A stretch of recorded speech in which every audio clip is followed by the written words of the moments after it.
What's up, everybody? Welcome to BioS 3 Raw TV. I keep getting people asking questions over and over again to make a video about Kevin Levrone and the Arnold Classic, or the Arnold Australia. Now, here goes. They're like, Jerry, do you think he has a chance? Do you think he will win? First of all, you never know who's going to win until that day when they show up. They could be amazing 2 weeks out, a week out, even a day out. And for some reason, some last minute thing will go wrong, and they don't nail their conditioning or their fullness or whatever the case may be, and someone else does and they beat them. Okay, that being said, it's impossible to gauge, I personally feel, a show until the day of the show when people actually walk out and prejudging. You actually see what they look like. Now, that being said, do I think Kevin can win? I think absolutely anybody can win on any given day depending on who's nailed it and who didn't. And I've said that before. Now, Kevin, we'll back up to the Olympia. When he came back to the Olympia, many people that weren't there in person didn't see him at that press conference the night before the Olympia. Okay, I was there Thursday. I saw him when he took his shirt off, and everybody's jaws just fucking dropped because he really did look like the Levrone of old. He really did. He honestly did. Now, between that time and the next day for prejudging, now, here's the thing. Kevin and I worked together in 2009 for a couple of shows together, and Kevin uses a technique that is smart, okay? So what he does, he fills up first and then dries out afterwards. Or as opposed to a lot of guys, they try to start their diuretics and they're cutting water and shit a few days out or a week out or whatever the case may be. And then they try to carb up at the end, but you need water and sodium to actually make the carbs get into the muscle. They can't be transported without water and sodium.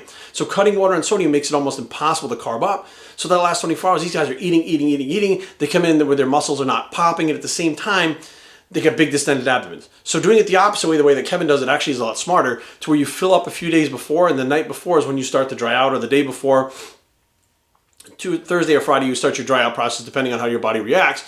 And Kevin, he's an extreme guy, right? He wants to be the best he can be, and he pushed it a little too far with that drying out process, which flattened him out and made him appear to be different than he was the day before. But anybody saw him the day before, you were like, fuck, man, holy shit, he really looks amazing. The next day, I think people were expecting him to have that same fullness, the same roundness, but Kevin was like, he said it before, he goes, fuck size, I'm coming in shredded. I'm coming in hard as nails. This is what I'm doing, right? That was his plan. And of course, you push it a little too far. The enemy of good is better, right? You want to be a little bit better. You look great right now, but a little bit better, and you look 20% worse. And you're like, fuck, there's no time to remedy it. And then you panic and you start doing other things, and then it's just a nightmare. So I think that he learned something from, and I haven't seen him in person because I literally, here's the thing. I want to kind of put this out there. So, and I'll speak to Kevin at the same time. Leading up to the Olympia 2016, many people were riding the Levrone wave, right? They were using his name. They were fucking making clickbait videos. I spoke to Kevin anytime I made a video. I'd be like, hey, can I do this? Can I do that? Whatever. And he would be like, okay or not. And there are people I think that he thought were his friends and supporters that when things didn't go his way at the Olympia, not only did they turn their backs on him, but they kind of bashed him at the same time. Like, oh, I knew it this. Like, no, you were saying he was going to fucking win the Olympia 2 weeks ago, and now you're saying you knew all along he wasn't going to do well. Like, I think it really kind of shocked him to where he felt like people that really were his friends and on his side, his team, just literally abandoned him, dogged him, treated him like shit, and he was like, what the fuck, why? I think it really affected him, because this time he stayed very isolated, right? You didn't see pictures, you didn't see videos, he was always dressed in the sweats. It was never like he was going places to try to be seen, never. I haven't seen him take his shirt off once yet. He was in a tank top, you haven't seen him take his shirt off. He's literally hiding it so that when he gets on to that stage, people will go, holy fuck, he's a lot better than I thought he was. Honestly, that's really how I think is going on. And to be honest with you, why would he want the negative feedback too? Even if he looked like he was going to win the Olympia, there's going to be people out there that talk shit about him. They're going to make fun of him, and you don't need that negativity creeping into your mind when you're trying to do something that takes so much effort and energy and fucking willpower and everything that goes in it.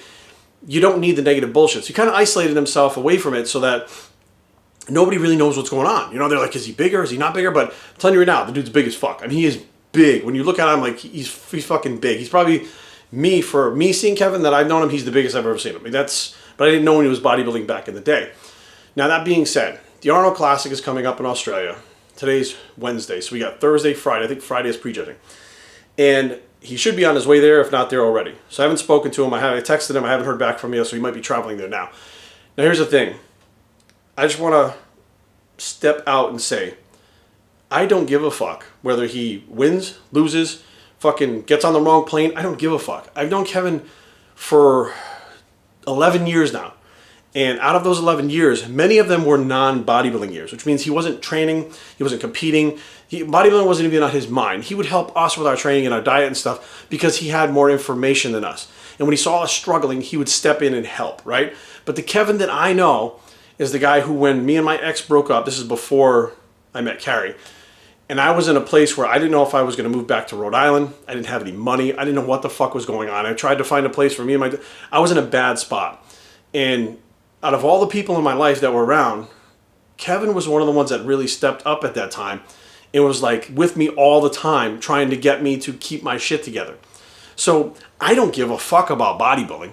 I don't give a fuck about competing. I don't give a fuck if he just decides last minute to not go on stage.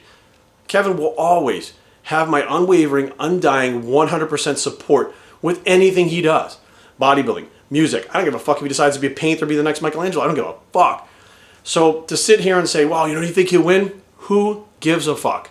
In the grand scheme of things, his goal is to be better than he was at the Olympia. And I can guarantee you dimes to dollars, his ass will be better than he was at the Olympia. Now, he's going to be big as fuck. He's going to be better. He's had an extra, year of actual training in the gym. I do believe him pushing himself that fast for the Olympia. And we saw this with Dennis Wolf. Dennis made a great comeback at the Arnold this year, but he wasn't Dennis Wolf of old. He needs more time to get more of that mass back. And I guess that's what it really takes. As genetic freak as these guys are, even they can't go from not training to Olympia level winning with like 5 or 6 months. Kevin's done it in the past, but I'm wondering if the past he only had a break that was like a 6-month break. Here it was like a 12-year break or something like that before he jumped back in. Being off 6 months and not really training and then jumping back in after that, the body hasn't really had time to acclimate and have a new set point to where it would be hard to get back up there. But being out of the sport for 10 years, the body has a new set point. He really didn't eat very much. I mean, he's a guy who doesn't eat very much in order to keep his weight down. So in order to stay around 200 pounds, you'd eat like one meal a day, and it wouldn't be like, a big meal. It would just be like picking here and there, like just random stuff, because he didn't want to gain the muscle. So you're going from that for 10 years to 6 months trying to make the Olympia. Like, there just wasn't enough time for the body to make that switch, even though, what we saw him do, despite, I've seen him personally gain 35 pounds of muscle in 1 month. 4 weeks, 100% drug-free. He blew right past me and my fucking buddy Rick, and we were taking drugs. We were taking a lot of drugs. This motherfucker blew right past us in the fucking gym, and we were like, holy fuck. You know what I mean? So, like, I just can't get behind, the people that are out there that are hoping that he fails again. I've seen the posts and stuff like, oh, here we go again. Kevin's going to suck again. Oh, he's going to fucking make an ass out of himself again. It's like, why the fuck would you be saying those things? Like, even if you thought those things, why would you say that? Why would you put that out there? Like, are you hoping that he sees it and it bothers him? It doesn't make any fucking sense to me. So, in my eyes, he's already fucking won. He's on his way out there. He's doing something again that is going to produce something that how many people his fucking age, no matter whether they're pros or not, are ever going to be able to do what he did. But he's doing it again. So, bro, you're out there in Australia right now. You're on your way. Good luck. Not that you need it, because it doesn't fucking matter. Because regardless, for the rest of your life, you'll be full-blown, you'll be shaboom, you'll be all those things that you have brought to life in this industry and given people entertainment and knowledge and motivation, no matter what. That's who you are. BioStrengthTraining@gmail.com. Leave comments down below, but don't fight. www.biostrength.com is the blog. It's the motivation from Kevin Levrone Bicep, and we are